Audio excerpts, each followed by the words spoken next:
नमस्कार मंडळी, आज आपण बनवूया गवारीची भाजी। गवारीची सुकी भाजी प्रवासात घेऊन जाण्यासाठी ही भाजी तुम्ही प्रवासात 2 ते 3 दिवस आरामात तुम्ही बनवून घेऊन जाऊ शकता। तर ही भाजी मी कशा पद्धतीने आणि काय काय साहित्यात बनवते हे पाहूया।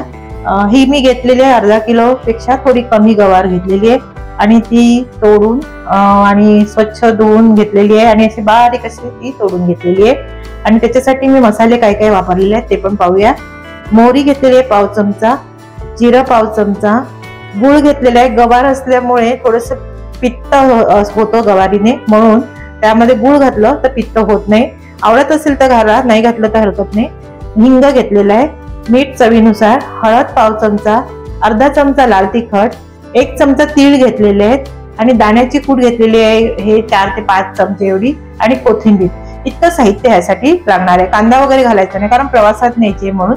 आणि आता ही गवार आपल्याला उकडून घ्यायची आहे, ह्याचं उकडून पाणी काढून घ्यायचं। तर मंडळी मी गवारीमध्ये पाणी घालून घेतलेलं आहे आणि गवार आपल्याला 50 ते 60% एवढी शिजवून घ्यायची। पूर्ण शिजवायची नाही, 50 ते 60% शिजवून मग त्याचं पाणी पूर्ण गाळून घ्यायचं। आणि आपल्याला शिजवताना मीठ वगैरे काही घालायचं नाही यात, नुसते अशी झाकण लावून शिजवून घ्यायची। बघा मंडळी, गवार 50 ते 60% एवढी शिजलेली आहे। आता ह्याचं पाणी पूर्ण गाळून घ्यायचं। मंडळी, कढईमध्ये मी तेल घालून घेतलेले आहे। तेल गरम झालं, त्यामध्ये आता मोहरी जिरं घालून घेऊया, हिंग, तीळ घालायचे। त्यावर तुम्हाला कढीपत्ता आणि हिरवी मिरची आवडत असेल तर तेही घातलं तरी चालेल। कढीपत्ता आणि मिरची घालू शकतात। आता पहिला यामध्ये गवार घालून घ्यायची, जी उकडून घेतली ती घालून घ्यायची। आता मसाले घालून घेऊया, लाल तिखट, हळद, मीठ।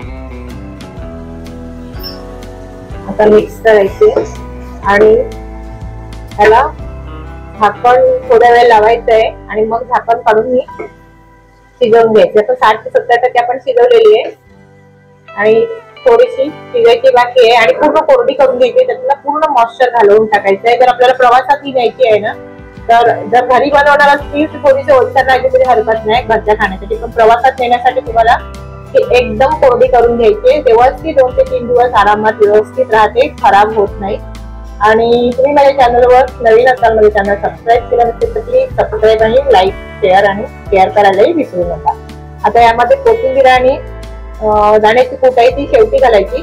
आता आपल्याला ही थोडी शिजवून घ्यायची। आता झाकण लावायचे आणि मध्यम आचेवर आपल्याला थोडीशी मऊसूत होईपर्यंत शिजवून घ्यायची, कोरडी एकदम झाली पाहिजे। मंडळी, आता झाकण काढून घेऊया आणि बघा गवार तशी थोडी शिजलेलीच होती, त्यामुळे ती शिजायला काही वेळ लागणार नाही आणि व्यवस्थित कोरडी होत चाललेली आहे। बघा आपलं पाणी आता पूर्ण कोरडं होत आहे।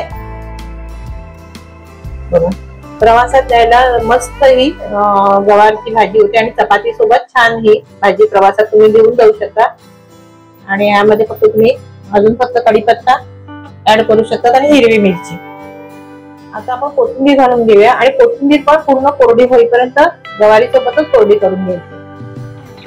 आता झाकण न लावता आपल्याला ही शिजवून घ्यायची। थोड्याच वेळ झाकण लावलं होतं मी, अगदी 2 मिनिटं। आता झाकण न लावता ठेवायची, म्हणजे त्याचा मॉइश्चर पूर्ण निघून जाईल आणि व्यवस्थित अशी ही भाजी कोरडी होऊन जाईल। जर तुम्हाला टिफिन सोबत जर न्यायची असेल ना, तर थोडीशी तुम्ही ओलसर ठेवू शकता अशा पद्धतीने। आणि जर तुम्हाला प्रवासात न्यायची असेल तर एकदम कोरडी करावी लागेल। आणि गुळ घातल्याने काय फायदा होतो, गवार ही पित्त होते गवारीने, तर गवारीला गुळ घातल्याने टेस्ट पण चांगली येते आणि पित्तही होत नाही। तर अशा पद्धतीने तुम्ही मस्त अशी ही प्रवासात न्यायला भाजी बनवू शकता। आता थोडी कोरडी झाली ना की मग शेंगदाण्याची कूट घालून घ्यायची। आता ह्यामध्ये आपण दाण्याची कूट पण घालून घेऊया, आता मिक्स करून घेऊया। दाण्याची कूट जरा बारीक करून घातलेली। बघा मंडळी, झाली ना मस्त अशी प्रवासासाठी गवारची भाजी आपली तयार। बघा, मस्त कोरडी अशी ही भाजी झालेली आहे। अशा पद्धतीने तुम्ही ही बनवून प्रवासात घेऊन जाऊ शकता। 2 ते 3 दिवस आरामात राहते। जर तुम्हाला तेल थोडं कमी घालायचं असेल तर कमी घालू शकता। हे घरी बनवले मी म्हणून त्यामध्ये थोडंसं तेल जास्त होतं। तर तुम्ही मी 3 चमचे घातले, तुम्ही 2 चमचे घालू शकता. बघा मंडळी, प्रवासासाठी गवारीची भाजी आपली तयार झालेली आहे. कशी झाली ते कमेंट्स करून नक्की सांगा.